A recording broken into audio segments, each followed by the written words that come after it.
સુરતમાંથી મહત્વના સમાચાર સામે આવી રહ્યા છે। વૈશ્વિક યુદ્ધ જેવી પરિસ્થિતિની અસર સુરતમાં ટેક્સટાઇલ અને વીવર્સ ઉદ્યોગ પર ન થાય તે માટે ઉદ્યોગ સાહસિકો ઉદ્યોગ અગ્રણીઓ સતર્ક બન્યા છે અને તેઓ દ્વારા ખાસ બેઠકનું આયોજન કરવામાં આવ્યું હતું।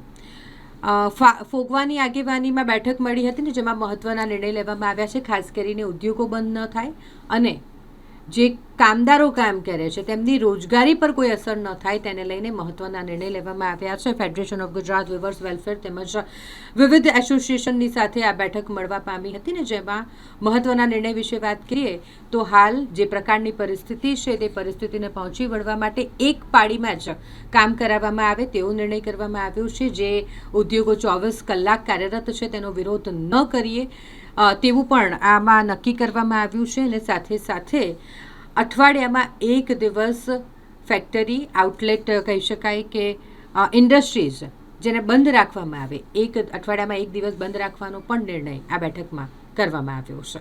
નમસ્કાર, હું અશોક જીરાવાલા।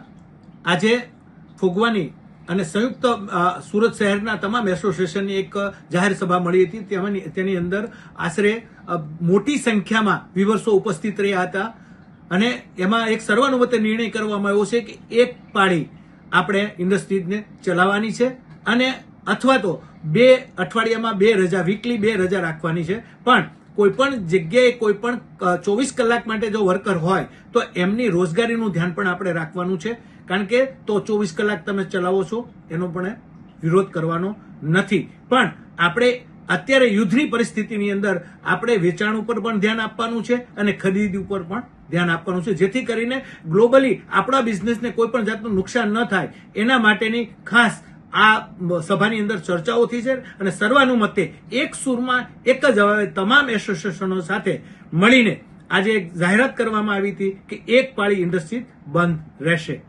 આભાર, થેન્ક યુ।